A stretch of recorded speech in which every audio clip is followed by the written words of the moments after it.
Hello दोस्तों, स्वागत है आप सभी का मेरे यूट्यूब चैनल पे।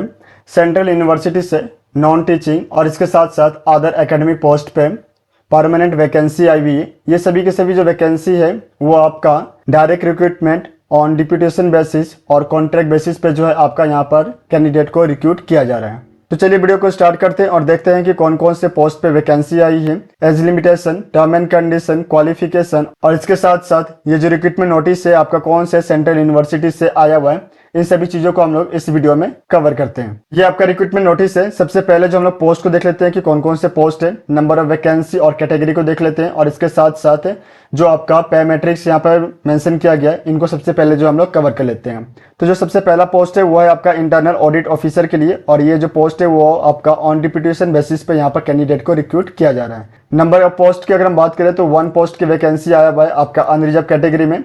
लेवल 12 जो है आपका यहाँ पर सैलरी दिया जा रहा है। पेरेंट्स की अगर हम बात करें तो आपका 78,800 से लेकर 2,09,200 के बीच में जो है आपका यहाँ पर सैलरी बनेगा। इसके बाद जो नेक्स्ट पोस्ट है वो है आपका मेडिकल ऑफिसर के लिए। 1 पोस्ट जो है आपका मेल के लिए है और 1 जो है आपका फीमेल के लिए यहाँ पर आया हुआ है। और ये जो वैकेंसी है वो आपका ऑन डिप्यूटेशन बेसिस के साथ साथ कॉन्ट्रैक्ट बेसिस पे जो है यहाँ पर कैंडिडेट को रिक्रूट किया जा रहा है। टोटल जो पोस्ट है आपका वो 2 है और ये जो है आपका अनरिजर्व कैटेगरी में आया हुआ है। सैलरी की अगर हम बात करें तो लेवल 10 जो है आपका यहाँ पर सैलरी मेंशन किया गया है। पे रेंज होगा वो होगा आपका 56,100 से लेकर 1,77,500 के बीच में जो है आपका यहाँ पर सैलरी बनेगा। इसके बाद जो है आपका असिस्टेंट लाइब्रेरियन के लिए पोस्ट आया हुआ है। 1 पोस्ट की वैकेंसी है और ये जो है आपका PWBD कैंडिडेट के लिए जो है आपका यहाँ पर रिजर्व किया गया है। सैलरी की अगर हम बात करें तो आपका एकेडमिक लेवल 10 के अकॉर्डिंग जो है आपको यहाँ पर सैलरी दिया जाएगा। पे रेंज की अगर हम बात करें तो 57,700 से लेकर 1,82,400 के बीच में जो है आपका यहाँ पर सैलरी बनेगा। इसके बाद जब आप PDF को स्क्रॉल करते हुए नीचे की तरफ जाएंगे तो यहाँ पे जितने भी जो पोस्ट हमने कवर किए उन पोस्ट के अकॉर्डिंग जो क्वालिफिकेशन है वो सभी जो है आपका यहाँ पर मेंशन किया गया है। तो इन क्वालिफिकेशन को आप अपने बिहार पे एक बार जरूर स्टडी करें, क्योंकि अगर मैं क्वालिफिकेशन को कवर करूंगा तो ये वीडियो जो है वो बहुत ज़्यादा लंबा हो जाएगा। एज लिमिटेशन की अगर हम बात करें तो आपका इंटरनल ऑडिट ऑफिसर के लिए जो आपका एज लिमिटेशन मेंशन किया गया है वो है आपका यहाँ पर 56 ईयर्स।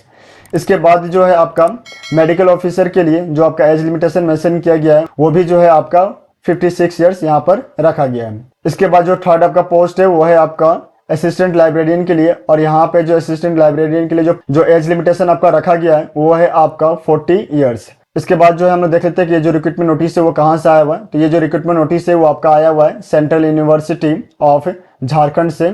झारखंड केंद्रीय विश्वविद्यालय से जो है आपका ये रिक्रूटमेंट नोटिस आया हुआ है। यहाँ पे जो है आपका एडवर्टाइजमेंट नंबर मेंशन किया गया है और जो आपका एडवर्टाइजमेंट पब्लिश डेट है वो है आपका 16 जुलाई 2024। यहाँ पे जो है आपका मेंशन किया गया है ऑनलाइन एप्लीकेशन जो है इनवाइट किए जा रहे हैं on direct recruitment, on deputation basis और ऑन कॉन्ट्रैक्ट बेसिस। तो तीनों ही बेसिस पे जो है आपका यहाँ पर कैंडिडेट को रिक्रूट किया जा रहा है for the post of non teaching और अदर एकेडमिक पोस्ट। इसके बाद जो है आपका यहाँ पर इंपॉर्टेंट डेट जो है वो आपका यहाँ पे मेंशन किया गया है, जिसमें सबसे पहला जो है आपका ऑनलाइन एप्लीकेशन जो है फिल करने का जो डेट है वो आपका मेंशन किया गया है। आपका ऑनलाइन एप्लीकेशन 16 जुलाई 2024 से जो है स्टार्ट हो चुका है और इसका जो लास्ट डेट है आपको ऑनलाइन एप्लीकेशन को फिल करने का वो है आपका 15 अगस्त 2024। ऑनलाइन एप्लीकेशन को फिल करने के बाद जो है आपको उसका प्रिंट आउट निकालना है और उसके साथ जो है आपके जितने भी जो सेल्फ अटैच डॉक्यूमेंट्स होंगे, आपके जो टेस्टिमोनियल होंगे, जो सर्टिफिकेट्स होंगे उनको आपको अटैच करना है और जो हार्ड कॉपी होगा आपको उसको आपको पोस्ट करना है। जो लास्ट डेट है आपके हार्ड कॉपी को रिसिप्ट करने का वो है आपका 15 अगस्त 2024। तो ये सभी आपका बेसिक इंफॉर्मेशन है जो आपका इस रिक्रूटमेंट नोटिस से आया हुआ है। अगर आप यहाँ पे इंटरेस्टेड है और अप्लाई करना चाहते हैं तो अप्लाई करने से पहले जितने भी जो यहाँ पे क्वालिफिकेशंस मेंशन किए गए इन सभी को जो है आप एक बार अपने बिहार पे जरूर स्टडी करें। इसके साथ साथ यहाँ पर जो है आपका general term and conditions mention किया गया है, इनको भी जो है आप अपने बिहार पे एक बार जरूर देखें।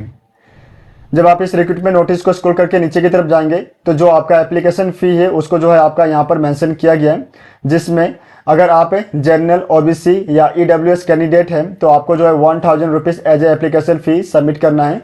अगर आप SC ST PWBD या एक्स सर्विसमैन या वुमेन कैंडिडेट हैं तो आपके जो एप्लीकेशन फ़ी है उसको यहाँ पर जो है एग्जम्प्टेड किया गया है। इसके साथ साथ जो है आपके टर्म एंड कंडीशंस में यहाँ पर मेंशन किया गया है, अगर आप मेडिकल ऑफिसर के लिए अप्लाई कर रहे हैं और आपका सिलेक्शन जो है ऑन कॉन्ट्रैक्ट बेसिस पे अगर हो रहा है तो यहाँ पे जो आपको फिक्स सैलरी दिया जाएगा वो होगा आपका 73,000 पर मंथ। तो इसी तरीके से बाकी जितने भी जो टर्म एंड कंडीशंस है इन सभी को जो है आप अपने बिहाफ पे एक बार जरूर स्टडी करें। रिक्रूटमेंट नोटिस और वेबसाइट का जो लिंक है उसको मैं आपको डिस्क्रिप्शन में दे दूंगा, तो वहां से जो है आप डायरेक्टली वेबसाइट पे विजिट करके रिक्रूटमेंट नोटिस को डाउनलोड कर पाएंगे। आप सभी को ऑल द बेस्ट, मिलते हैं नेक्स्ट वीडियो में, धन्यवाद।